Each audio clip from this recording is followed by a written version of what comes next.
দক্ষিণ চব্বিশ পরগনা চম্পাহাটিতে তৈরি হচ্ছে প্রথম দমকল কেন্দ্র। পশ্চিম মেদিনীপুরে আবার আর এক ছবি। এখানে কৃষকদের জন্য চালু হয়ে গিয়েছে সোলার পাম্প।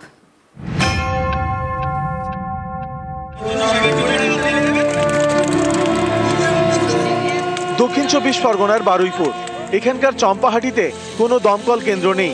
সবচেয়ে কাছের দমকল কেন্দ্র 8 কিলোমিটার দূরে, যে কারণে চম্পাহাটিতে কোথাও আগুন লাগলে দমকল আসতে অনেক সময় লেগে যায়, তাতে ক্ষয়ক্ষতি বেশি হয় বলে দাবি। এবার এই সমস্যা মিটতে চলেছে। চম্পাহাটির হাড়ালে তৈরি হচ্ছে নতুন দমকল কেন্দ্র। স্থানীয় প্রশাসনের দাবি এর জন্য বরাদ্দ করা হয়েছে 10 কোটি টাকা। 14 মাসের মধ্যে এই দমকল কেন্দ্র চালুর টার্গেট। আমরা যে ব্যবসাটা করি তাতে এটা তো দুর্ঘটনা ঘটতে থাকে, তাহলে তখন কি হয়, আমরা সবাই পাড়া থেকে সবাই মিলে ঝাঁপিয়ে পড়ে জল দিয়ে নেভাতে হয়। এবং ফায়ার ব্রিগেড যেটা আছে বারাইপুরে রয়েছে ফুলতলাতে, সেখান থেকে আসতে মনে করুন আধ ঘন্টার মতন সময় লেগে যায়।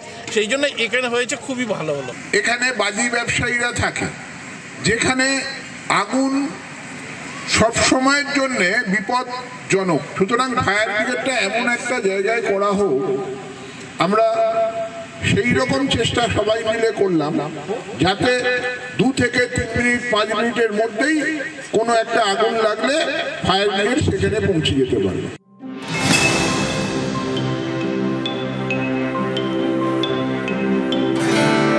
পশ্চিম মেদিনীপুরের সবং, এখানকার দেবক গ্রামে কৃষকদের জন্য সম্প্রতি চালু করা হয়েছে সোলার পাম্প।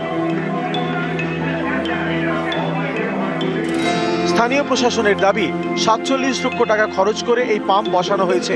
এর মাধ্যমে ফ্রিতে জল পাবেন কৃষকরা। এতদিন তাদের চাষের জন্য অনেক দূর থেকে জল আনতে হতো, সেই সমস্যা এবার মিটবে বলে দাবি। আগে ওই মিনি ছিল, মিনিকে বললে জল দিত না, খুব কম দিত। এখন সোলার হয়ে খুব ভালো হয়েছে। হ্যাঁ, এটাই সুবিধা, জল দিচ্ছে ভালো, এখনো টাকা পয়সা লাগছে না। যারা কাজের সুযোগ পেত না, চাষের সুযোগ পেত না, রুক্ষ জমি, খরা জমি, তারা ধান চাষ শুরু করে দিয়েছে। অর্থনৈতিক বিন্যাসটা বদলে যাবে। দক্ষিণ চব্বিশ পরগনা থেকে অর্পণ মণ্ডল এবং পশ্চিম মেদিনীপুর থেকে দিগ্বিজয় মাহালি, নিউজ 18 বাংলা।